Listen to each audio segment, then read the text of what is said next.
the Talking Leeds podcast with Arron Marshall and George Brooke.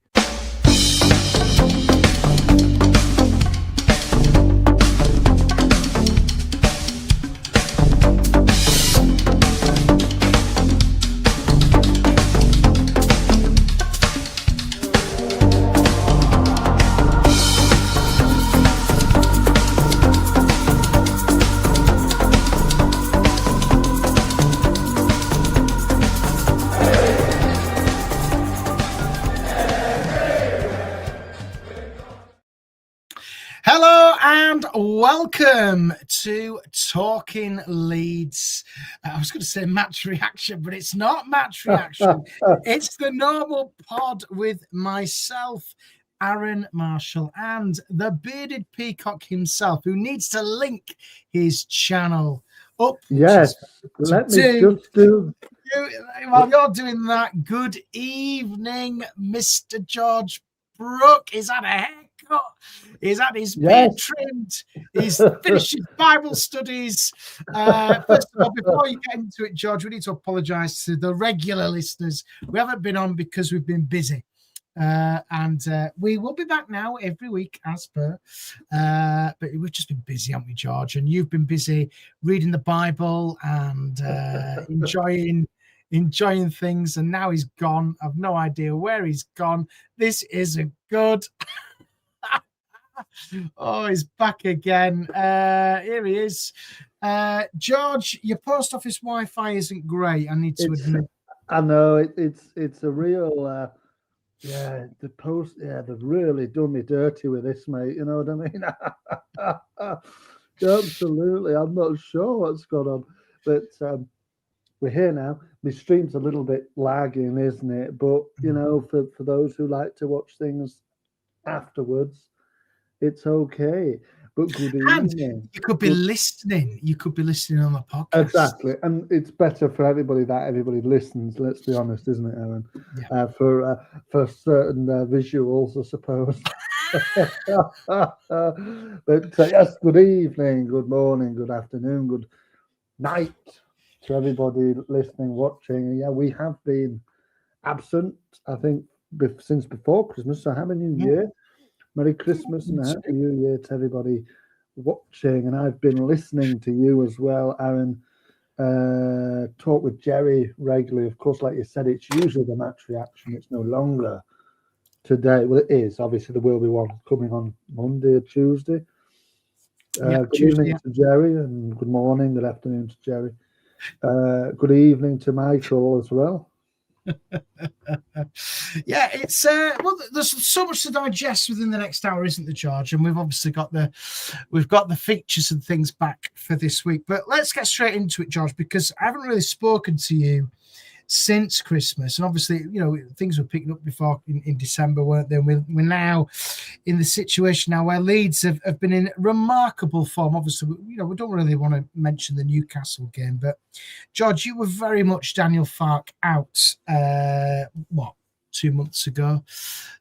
Are you very much Daniel Farke in now? Because that's what people want to hear. I'm very much Daniel Farke can keep his job for the moment. Absolutely. You know, look, you know, obviously I've been pro Daniel Farke. I think a lot of people were.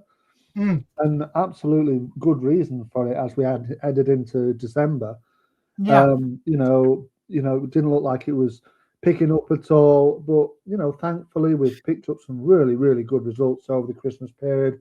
Yeah. Good form has continued into the new year, obviously, other than the Newcastle game, which was very disappointing.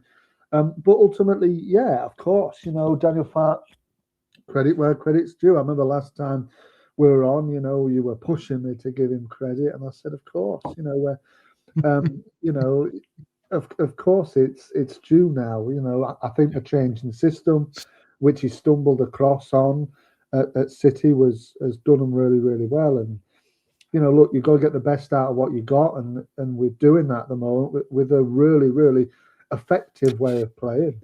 Yeah, I think you're right. You know, we seem to have really turned it around. And if you look at the results, and you know, one defeat in the since the City game, the back end of November. But I think Leeds are on the onward look, the onward path now, George. And obviously, we've got so much to digest.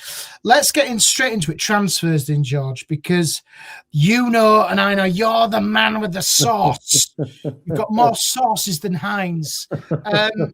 I think what we're on 21st of January. We're looking at this. Benate's come in, which we know about. I think we signed a kid as well, haven't we? We signed somebody who's going into the youth system.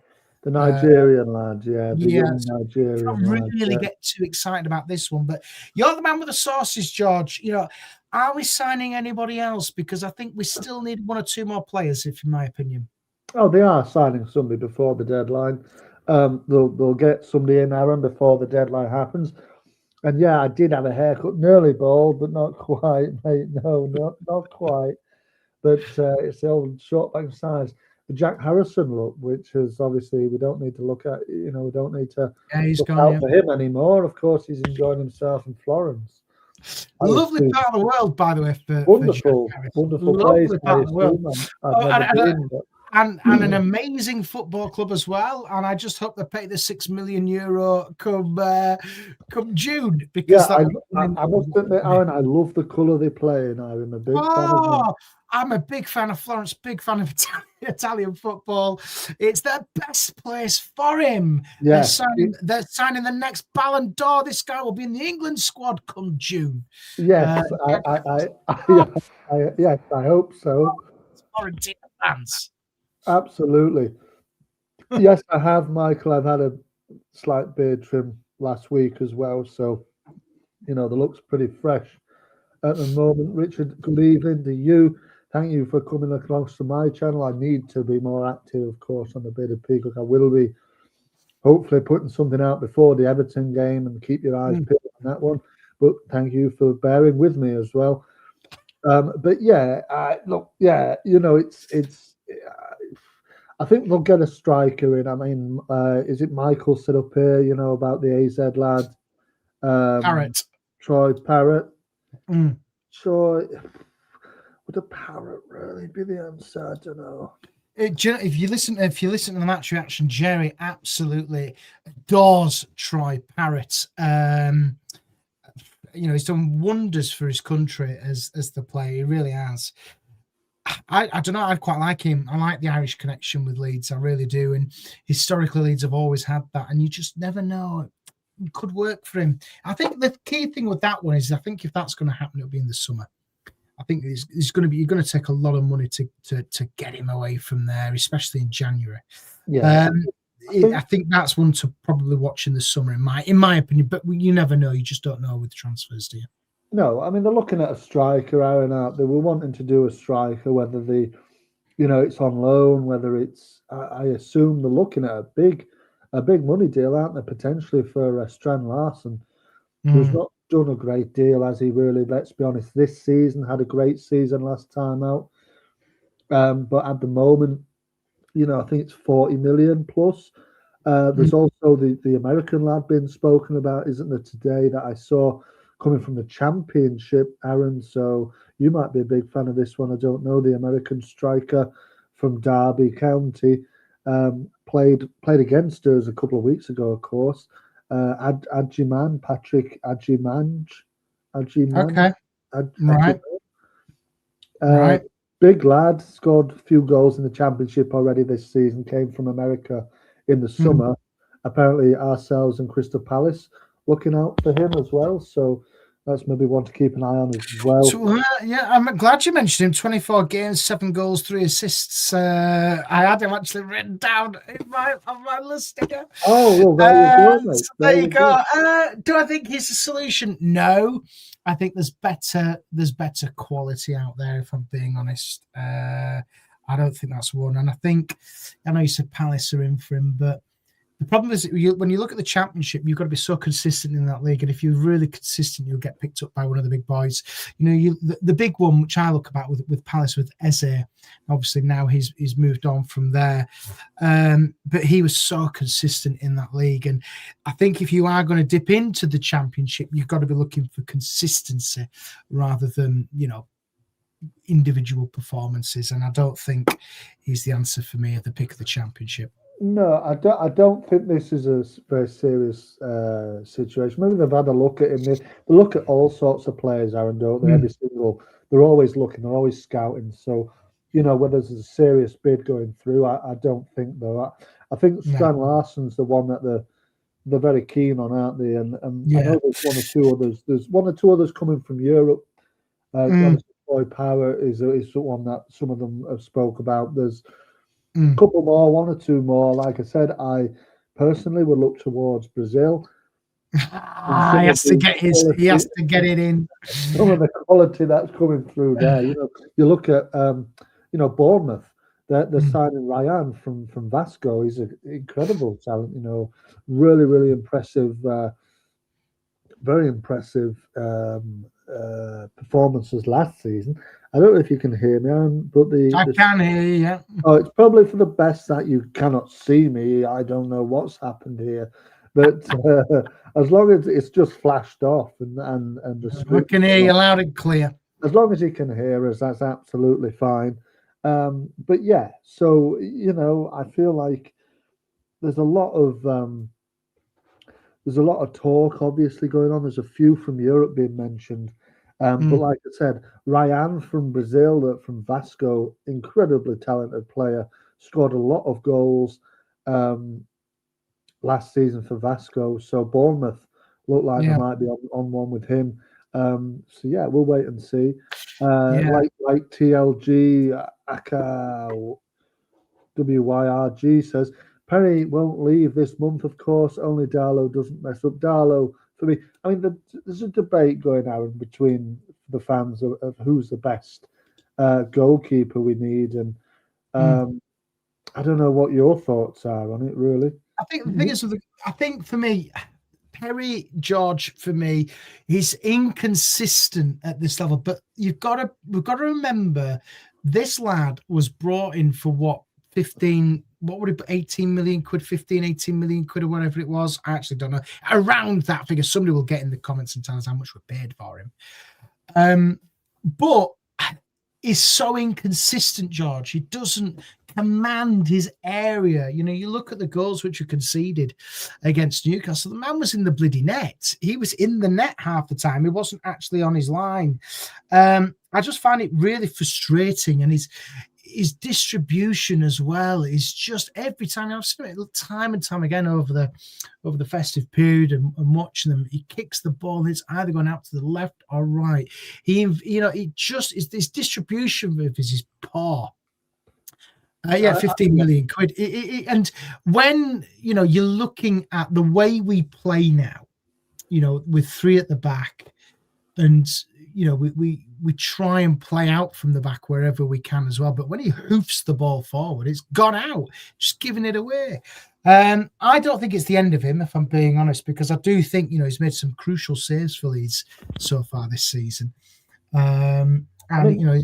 It's a shame that it's just inconsistent. And I don't think he's the solution. I think Darlow is just more solid. He's a good all-rounder. He's a good egg, is Darlow.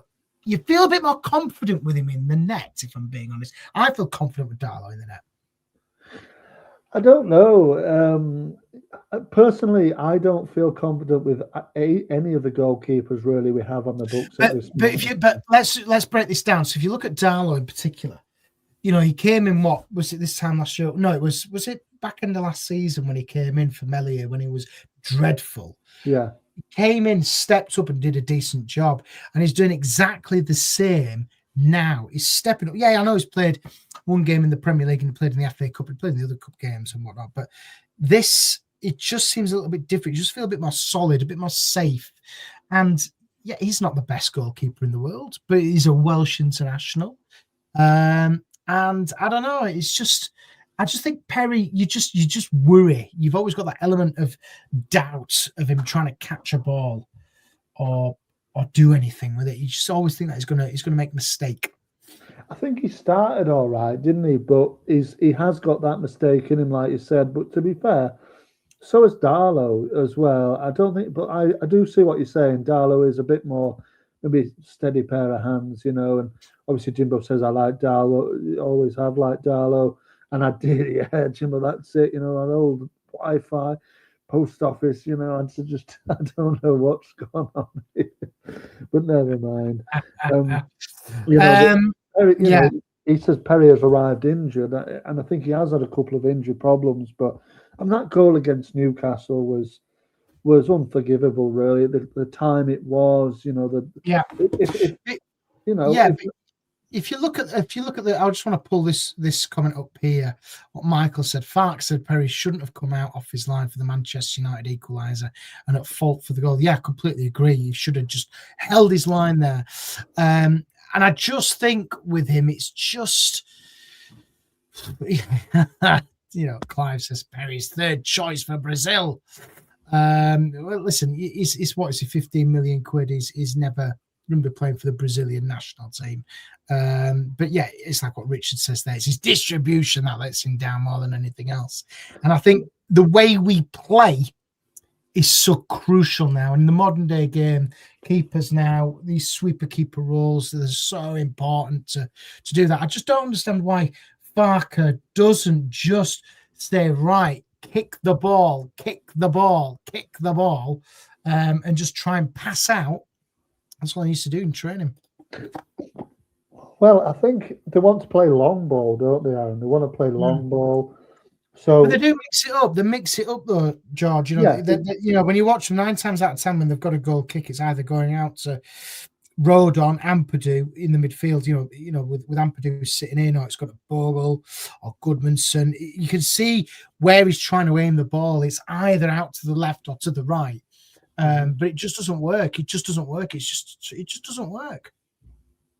No, I don't think it works, and so effectively. I think we've got to play. I liked it when they played out from the back. The goalkeeper would roll it to one of the centre backs and build something. But I know we're trying a different approach. It's long ball, and I don't mind it. And I think Perry has got a bit of a. I don't know what it is with sometimes with the fan base. Got to give him a little bit of time here. He's come from France. He was slightly injured when he came in. And he's saying not going to play for Brazil, and he has played for Brazil before. He has been in the squad for the Brazilian national side. Let's just clear this now. This guy's not going to play for Brazil at the World Cup. No, but he has played in the past. I mean, they'll have 3 goalkeepers. Yeah. They'll have Edison, Alisson, and they'll probably have Bento Krepski, who plays in Saudi Arabia, who West Ham were linked with earlier on in the window. So Perry's not going to get in. It doesn't mean that he doesn't have to be our number one. And I think people just need to say, hey, okay, he's made a couple of errors. He made that error at Newcastle, but Darlow is also prone to some errors, and individual errors happen in time. And that was absolutely devastating with that Newcastle game, because we'd done so well. We'd got ourselves in a position to win the game, and then suddenly 10 minutes injury time, he scores in the 12th. True enough, Richard. Have we got the time? Maybe we don't have the time to let them make the mistakes. And we don't, especially when, and I think given our league position, I think we have got this cushion now over West Ham United in 18th place, and ultimately we've got to be kicking on now. We've got to be looking up, because the points which we've got on the board at the moment, they're so important to keep building that momentum. And I completely agree. He does not have time to get the ground running, because he's got to be. When you come in, especially for a goalkeeper, you might give a striker, a midfielder, a defender, you might give them a little bit of time to gel and bed in. But for a goalkeeper, you're the only player on that pitch. You can't have 2 goalkeepers playing out, playing in the same. You've got one chance. You're the only one between the sticks. It's the most lonely place on a football pitch as a goalkeeper, and you've got to get the ground running straight away. Yeah, well, I agree, Aaron. But look at Elan Melia.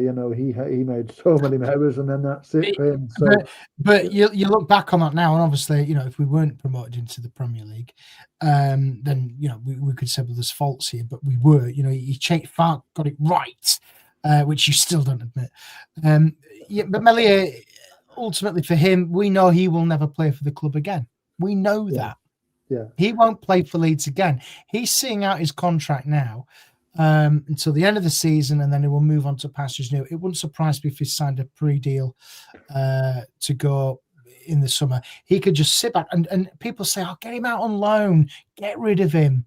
Ultimately, he doesn't need to, because why would you? If that was any other man or woman in this world, they'd do exactly the same. Yeah, anybody would. Anybody would. Yeah, you know, he's a non-start. He's he's finished at Leeds now, is Elan, and did well for us initially. Obviously, it went bad downhill, but you know the difference. It says here with Elan to Lucas is Elan joined as a kid. Lucas joined in his mid-20s with high-level experience, of course. And you know these goalkeepers are high profile, do make high-profile errors, and I think we'll see him again at the game after Everton. I feel like we'll probably see him again. Arsenal, is it possibly? So I think we'll see him again. And you know, Darlow, he's a steady pair of hands, really, but he is also not the greatest either. But I think I think come in the summer then, George, because I don't think Leeds will sign a keeper this. No, they definitely won't. They don't need to sign one ultimately. Do you think come the summer, if Leeds do stay in the Premier League, they will go in for another goalkeeper? Absolutely, yeah, definitely, yeah. And I think, to be honest, I think it might be Mr. Carl Darlow, which is the one to go. I think Perry has the shirt, as in number one. I believe he's the number one. He has the bad game here and there. I know why Fark did it. Fark does seem very good at this, Aaron, sort of managing particularly goalkeepers, because the goalkeepers seem to make high-profile errors all the time. Obviously, did it with Elan at the end of last season. He's done it with Perry once or twice already this season. But ultimately, Perry is the number one. I feel like they've spent that money on him. He'll be the number one come Arsenal. And I think, you know, you've got to strengthen on the pool that you have. And I reckon Perry ultimately put them side by side. I know Darlow is an international goalkeeper, but I feel like Perry has the edge on him for sure. I mean, what about Alex Cairns? Yeah, you know, I don't even know if he's registered, is he? He's just like he is in the Scottish. It's just I don't know what he's doing. It's just you just think, what is he doing there? He's not doing anything. I've no idea. I think he's to fill the homegrown quota thing, isn't it? Yeah, probably. But yeah, listen, it's an interesting debate, isn't it? You know, we could debate Darlow and Perry and all night long, and we'd probably, you know, you'd never get anywhere with it, because I think for me, Darlow is just given, like, you know, you said Farkas taking him out of the spotlight. See what happens. You know, you're probably right. He probably will come back in after the Everton game. I don't know. But if Darlow continues doing what he's doing, if he's kept a clean sheet at the weekend, by the way, if he keeps doing that, why replace him? Well, that's exactly right as well, isn't it? And he got a clean sheet. If he gets another clean sheet on Monday night against Everton, well, he keeps his place, doesn't it? It's as simple as that. I think he keeps his place until we lose, basically, and then I think Perry will be back in. So, you know, and I think that's fair. He got a clean sheet. We won the game. But, you know, you can't say anything else. You know, and it's and I think up until we lose a match, I think Darlow has the shirt. Otherwise, I think as soon as the opportunity becomes clear that Perry can come back in, Perry will come back in, because we're not going to spend all that money on him and let him sit on the bench. He was brought in as the number one. Darlow is the number two, and Elan Meslier is in Timbuktu, because he doesn't earn to be anywhere near Leeds United now. But you know, but there you go. But Leeds, you know, we're doing some business now before the end of the window.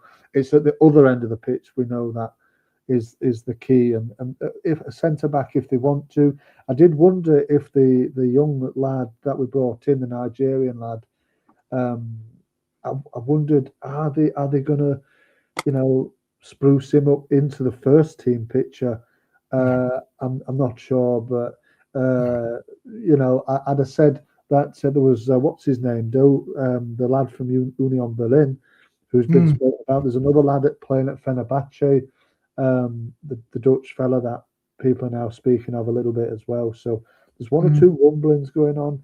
We know that the 49ers keep the cards close to the chest, and everybody's always a bit quiet. It's gone a bit quiet. Well, you know what that means often is things are worked on and will come out with something completely out of the blue, out of the new. It might not even be Strand Larsen. I know it was Ornstein, wasn't it, that broke that, which is obviously as legit as you can get.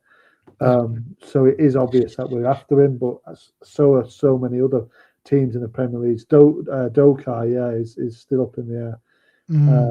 They're putting together a shortlist for the summer, but they need to strengthen, because if we don't strengthen and it gets to the 1st of February, whenever it closes, we're going to really rue it, because up top it's looking quite light still, isn't it? Although I do really like Lucas Nemecha, Arron, who's very, very effective in the way that we're playing. Yeah, I completely agree. I do think that you're right. I think Leeds need to have learned from lessons past. And when we do the quiz, I've got January transfers as our quiz title for you. But I do think, you look at what Leeds do, and historically, Leeds don't strengthen in January. You look past. I was looking back today at some of the numbers and some of the players which have brought in, and I know we bought Ruter in, but when we were relegated, he didn't really have that impact which we were expecting him to see. I think you're right. We do need another striker in, because you look at Dominic Calvert-Lewin, obviously has been in great form, December Player of the Month, etc. But we still need a little bit more quality in that attacking end of the pitch, because you look at the stats, you can go back through all the games we've played so far, been dominant and just not got over the line. And we need to sort that, don't we, George? That's the most important thing, I feel, for us to do this January.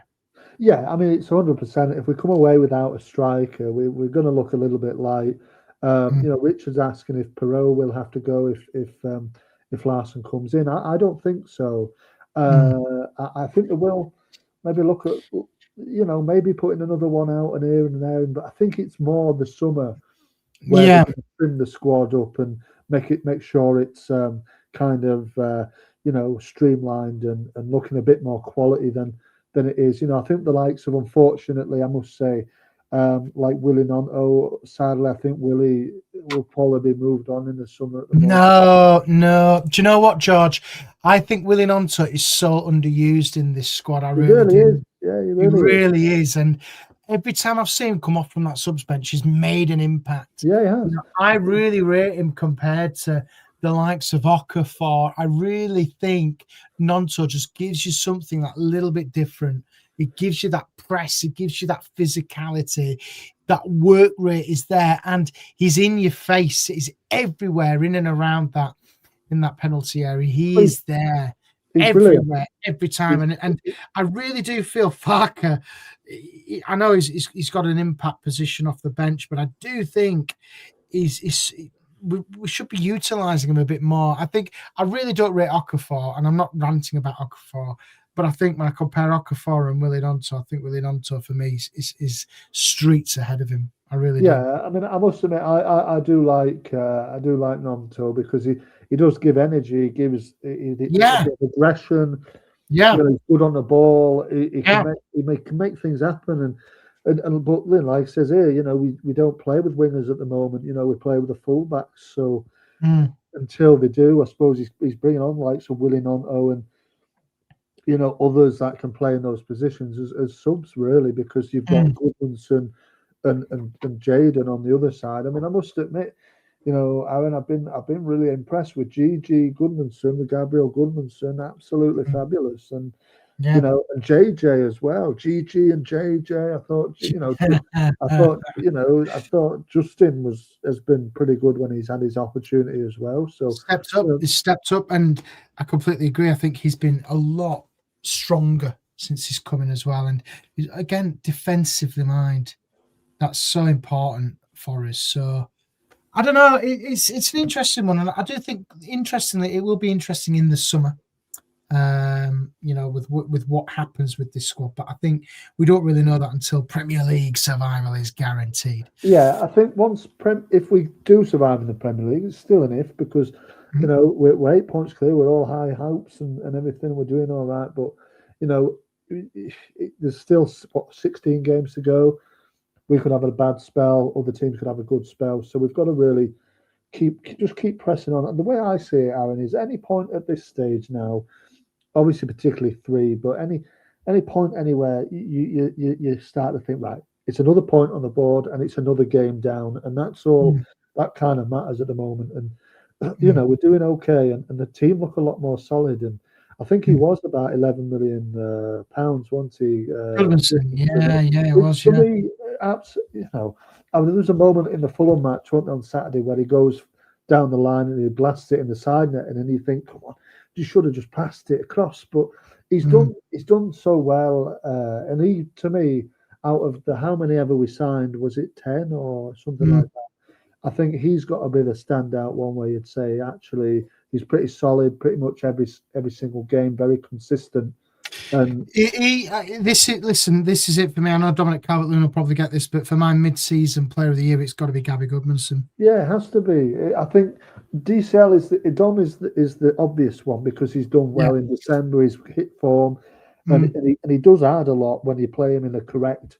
This is what I always think. These old school sort of Premier League strikers, they need the old school way of playing, and he clearly, bears fruit from just 2 up front, standard kind of old school way of playing because he needs a partner there. But Goodmanson, for me, Arron, has been it's just been great. He's really, really consistently good. Not injured, consistently good, because you see like the likes of Okafor, Perry, having odd injuries here and there. Stack has been pretty okay as well, I would have said, and he's got better and better and better as it's gone on. Somebody asked him further up, what they think of FB, which I presume is Facundo Buonanotte or Buonanotte or whatever the heck his name is. I don't even know. I think that for me is an impressive signing, that Josh, because I know we linked with him in the summer. But where does he fit into the team, Arron? This is where he fits in. He needs to fit in that kind of that 10, just sitting behind Calvert-Lewin and Nemecha, just sitting just behind them. I think he would just give you that little bit more of an edge and that creativity because he can ping it around, find space. He's got an eye for goal, and obviously played really well for Leicester. Who'd you drop out of that team, though? Really, though, realistically, out those 3. I know Aronson is pretty much undroppable at the moment. That would be my go-to kind of player to look at, but you can't because he's in the form of his life. Is Brendan Aronson? That would be the one which I would have gone for. But looking at if you look at the last team, you've got Gruev. I think will probably be the one who but again, he's played well. It's hard. Probably Gruev because you can't drop out with him. Yeah, but you'd bring Stat back in, wouldn't you, for Gruev? So where does the lad fit with? Or maybe Okafor, maybe I don't know. Because you can't really drop Ampadu, can you? No. So then you've got for me Okafor you've got to drop for Nemecha. I think Nemecha plays instead of Okafor. I'd play him to partner Calvert-Lewin. So then on the right side, but then you've got Jadon as well. Who, so for me, Okafor and obviously Facundo, they stay on the bench at this point in time. You've also got to remember as well. You got Longstaff as well to come back in. Who was quite decent for us earlier on in the season. But I think these are headaches which Falk needs. He needs to have these dilemmas. But I do think once Bonatti is up to scratch, and listen, we ain't going to see him play for the next couple of weeks. I know he's on the bench at the weekend, but I think if you can find a way and put him in between Calvert-Lewin or Aronson or Okafor or whoever's up front and in and around that area, it just gives you different options. And I think that's what I think that natural playmaker. We've said this, George, for years. We haven't replaced that since Pablo Hernandez left. Yeah. And I just think, and I'm not comparing him to Pablo Hernandez whatsoever, but he's got a similar style. And I think that is what we kind of need at this moment in time. Oh, absolutely. Absolutely. I agree. It just gives you more options. It just gives you more attacking firepower. It gives you change. It just changes, keeping your opposition on the toes all the time. It just helps develop and allow us to have different resources. When it will turn, this good run of form we will have another bad spell. There's no doubt about it. But you can change it up with quality. Well, I think that's all about it, isn't it? You can change the way of playing, and let's be honest, if the 3-5-2 eventually runs dry, you've got players there that we can switch it back to what we played last season for the majority. And, he would fit in perfectly as that 10 position, wouldn't he? If we're playing that, but you've got to, like you said, you've got to have options to mix it up and make sure that the formation doesn't run dry, because obviously the 4-3-3 just wasn't working. 3-5-2 works really effectively, and it's everybody knows it now. Everybody knows the jobs perfectly. It's a good headache for Fight to have, like you said, mate. Longstaff, sitting on the bench, he's a good, he's a solid Premier League player. And the likes of obviously Stack is playing quite nicely. Gruever's stepped up okay. I think he's done all right, but obviously clearly not the first choice.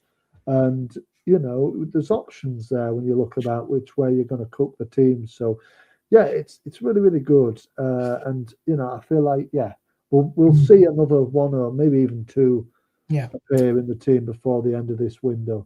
I hope so. I really do. So there we go. That is you kind of round it. So what do people think in the comments? What do you think Leeds need to do? So come on, all of you who are watching live on YouTube, get in the comments. Tell us what Leeds need to sign. You've heard it from me and George. We want to hear it from you. And while people are getting their comments in, George, it is time for this. Tanaka time, George. What's your Tanaka time this week? Tanaka time, Aaron, Tanaka time. I'm not really sure. Wow. To be quite fair, but I'll go with Tanaka himself. Again, you've already had Tanaka for Tanaka time. Oh, is it? Oh well, I don't know what happened. What happened? You tell me, Aaron. What happened this time in the time of? Was there any tidbits we missed? This time in the term of Leeds United. I mean, what do you think? It didn't make any sense there. Oh, I have no idea. I did not understand what a word you've just said then. I really didn't. What's caught your eye this week? I think what's caught my eye this week, Aaron, actually is outside of Leeds United, and I will bring it back to Brazilian football, is I didn't realise the Brazilian football starts next week. All right, okay. So I'm quite excited about that. So I think I'm just really, really buzzing for the opportunity for it to come back. Like I've said, Brazilian football's back, and good afternoon to Kevin. Good afternoon. Where are you listening from, Kevin? We'd love to know, because it's evening here in the UK, but I'm just genuinely intrigued. But Brazilian football is back. Have you got your podcast ready for it as well? Yes, yes. So we'll be back on the. So I'll use Tanaka time to plug my own thing. Yes. So I'll be back probably tomorrow, doing a little bit of a preview for the new season. So we're excited about that, Aaron, I must admit. Looking forward to it. I think it's brought forward because of the World Cup. So I think that's why. I think the World Cup is obviously happening in July. The season is still on. So I think they brought it forward because of this. So exciting times. New managers here, new managers there. We're looking forward to the World Cup as well when it happens. Obviously, Yeah. England, we know who everybody has got. I don't know. Let's wait and see. Sao Paulo not won it for a long time, but I'd say obviously Flamengo are the favourites again. I think managed by Felipe Luis, former Chelsea manager. Former Chelsea centre back. No. Is now manager at Flamengo. Won it last season. I think Flamengo. Sao Paulo managed by Hernan Crespo. Oh, there we go. Jimbo's Tanaka time is Reeve. Don Reeve, I don't know if you heard this, nearly signed for Everton. I don't know if you've seen this. Adam Pope done a bit of a thing on this for the BBC and found in a filing cabinet contracts for Don Reeve to manage Everton. I don't know if you've heard that one. Yes. Adam Pope did a little section. Yes, it's an interesting one. My Tanaka time this week is probably meeting Mel Sterling in a lift. Yes, I heard about this, Aaron. Yes, so that was quite interesting, and that's about it, really. I haven't really that caught my eye on Saturday. Sorry, when I was on the road. So that's about it. How did it go, Aaron? Because obviously we know you were there, weren't you? And obviously Terry passed away. How did it go from your point of view? What? They had a tribute. Mel Sterling did a lift. No, they had a tribute, didn't they, for him and also. Oh yes, it was lovely. Yeah, it's really nice, really nice. Really, it's very moving. When you're hearing a crowd kind of applauding, like that, and people chanting his name and things. It's just. It really does. It does move you, and obviously, we've seen it on TV a lot. It's been everywhere. It's quite moving. Some lovely messages and comments from people as well. It's nice to hear, and that's what I think. That's how I describe it. It's very moving. Good. So, but I heard perhaps you were on the dry January. Is that given up now? Is it? Oh yes. The dry.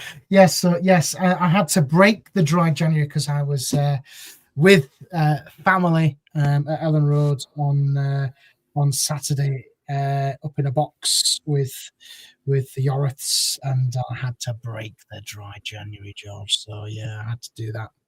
Well, never mind. Never mind. So I enjoyed myself. I'm not touching another drink though now for this. So I've had a bit of a day off. But yes, I was with them all, and we have nice. It's just nice hearing stories. I like listening to stories. Yeah, of course. And what people say. People always say, these nice things, and it's lovely. It's just nice. It's nice to hear them. Yeah, of course. Nice to hear people with stories about him. And it was really weird. I'll be honest with you, George, kind of having to kind of break this on here because it's like saying condolences to my own family.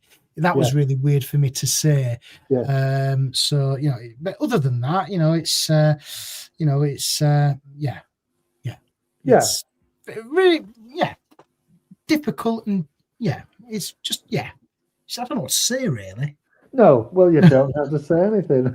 Don't know what to say really, because it's really, it's just, it's just obviously, you look out for your family and that, don't you? And it's all about that and looking out for each other. And I think everybody, and I know that, Gabby and all of them have, valued all the comments and things. So, and, had a bit of a chat with her about it on Saturday, and that was nice. It's nice. It's just nice. Yeah, it's lovely. It was really good.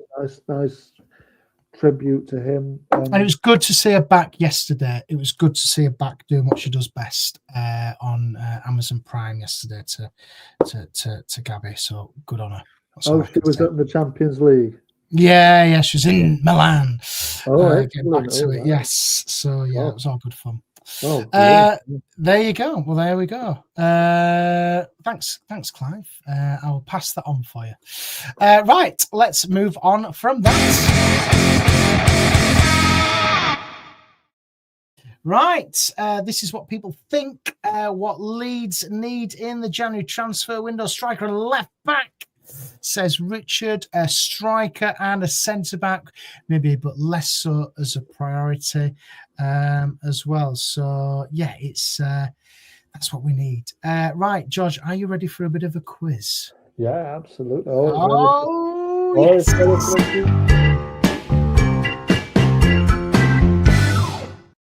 There you go. Let's have a look at a quiz then, Georgie boy. So I've done you a quiz all about Leeds United and the January transfer window. It's not the best, but it's the best what ChatGPT can give me. So are you ready? Have you covered up your comments? Now, I can't see if you're cheating here. I don't need to cheat, Aaron, but yes, I have. Right, okay. Let me just check if my buzzers are working. There we go. That little one, we need to sort that one out. If you get it wrong, there we go. There we go. Can you hear them loud and clear? Yes. Good. Right, have you covered up the comments section? Uh-huh.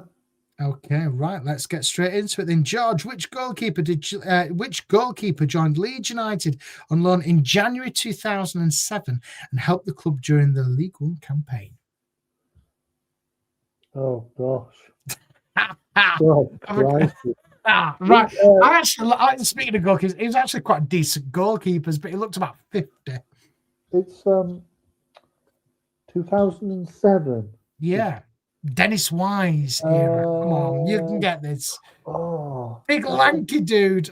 I think. Do you know? Did I see him somewhere? Is he? I think now he's a coach somewhere. I'm sure he's at West Ham. Oh, it's Casper Ankergren. Yeah. Well done. You got that right. That's it. Yeah, Casper Ankergren. What a great player, you know. Great player. Great League One Casper. Yeah, really good. Yeah, really good. Played a lot of games for us in the end, didn't he? Really? Yeah, he did. Over played at Old Trafford, didn't he? With that. Yeah. Win. Yeah. Right. Okay. Question number 2. Which midfielder signed for Leeds in January 2008 and went on to make over 100 appearances for Leeds? Oh, 2008. Yeah, 2008. So we'd still be in League One. Yeah. It's got to be Johnson, is it? Bradley Johnson? Bradley Johnson? God, you're on form. I'm sure you're cheating. Well done. Question 3. Which Leeds United signing in January 2019 joined on a free transfer from Real Madrid and subsequently became first choice keeper under Marcelo Bielsa?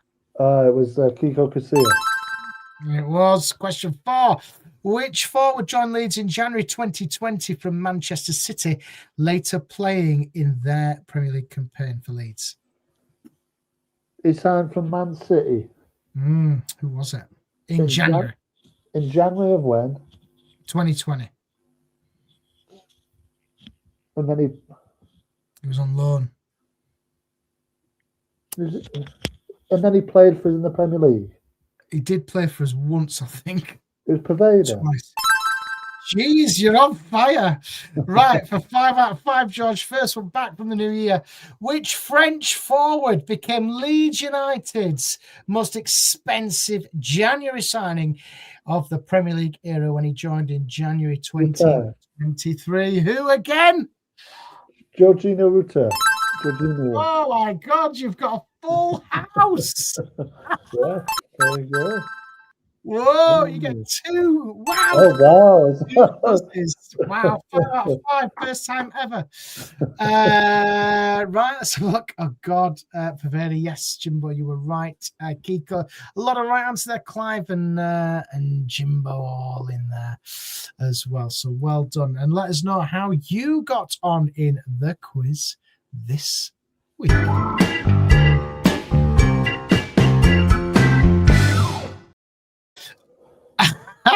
Right, George, we've got a game to look forward to. Leeds play Everton on Monday. A massive game for Leeds. Everton away at the Hill Dickinson Stadium in the Premier League on Monday night. Boo to Sky. And Sky, congratulations for moving our games again, but we won't complain about it because you're giving us lots and lots of money. Right, George, let's get straight into it. Everton away, big game for Leeds, an opportunity to play last at the weekend, which I think is an interesting one because obviously we'll see how West Ham and Forest get on. How do you see this one going? I got nowhere. Yeah, I think it'd be good, like you said, to see what the other two do or the others do, how many of them there are, so that we know, like, all right, a draw might be all right, 3 points would be fantastic.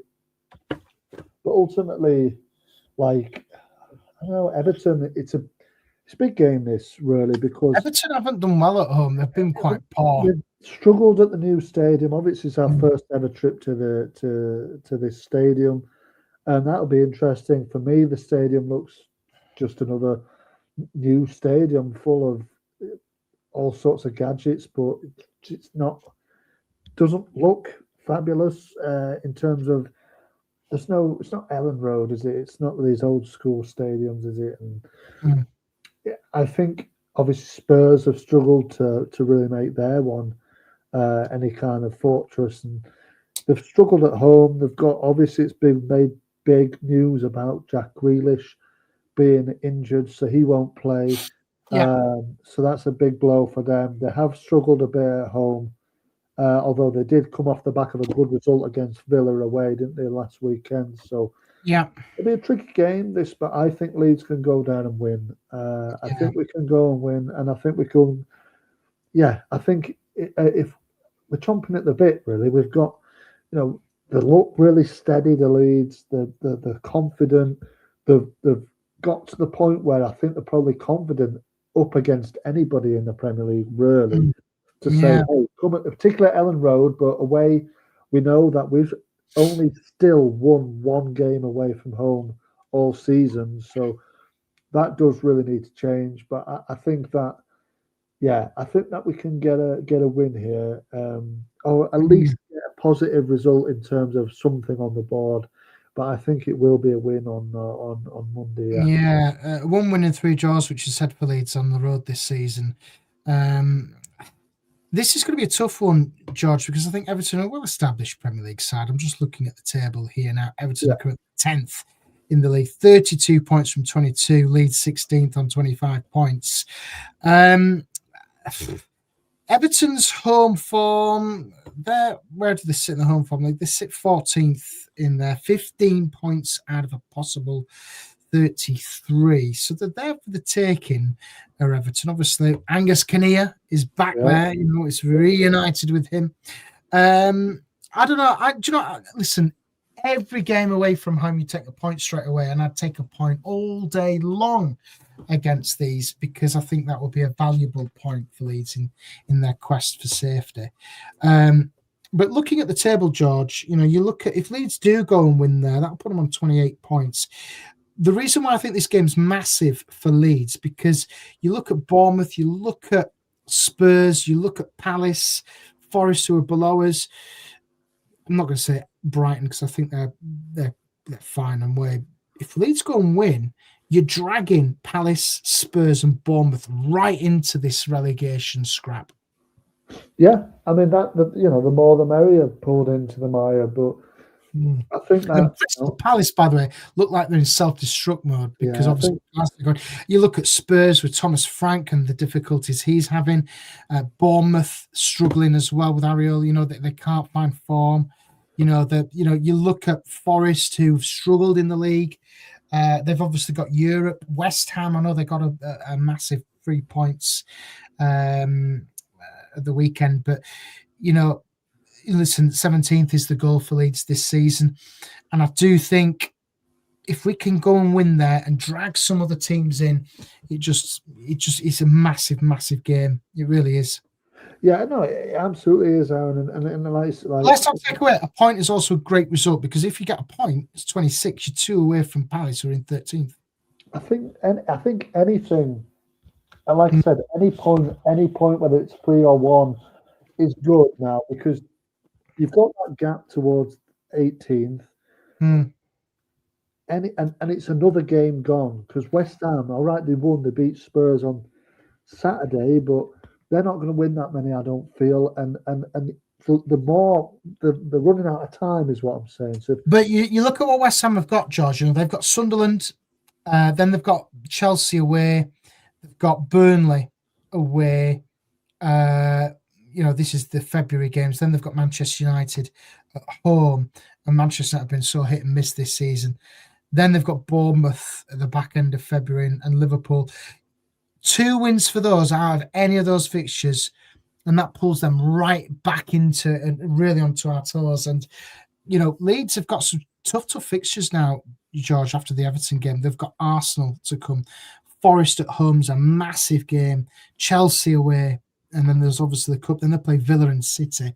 Villa in tremendous form. City, I know we lost 3-2 to them, but they'll be chomping at the bits to try and kick on. I know they've been poor recently, but that could be bad for Leeds because they can turn it around quite easily, can City? Oh yeah, City can, but I mean, look at the bottom teams, Aaron, and I feel like you said, if we win on Monday, obviously we'll already know what these other teams have done. Yeah. So we have that benefit of saying, all right, okay, maybe we win, Spurs lose, Palace might lose. I mean, is it Clive here? Yeah. All right. I wasn't sure. I Clive. Obviously, you changed your name there, but he says Glasner is very outspoken, and he is. But he's gone, obviously, at the end of the season. Yeah. Guhi's gone, hasn't he? Gahai has gone now to City. They're not on good form. They might lose Mateta, in the next few days.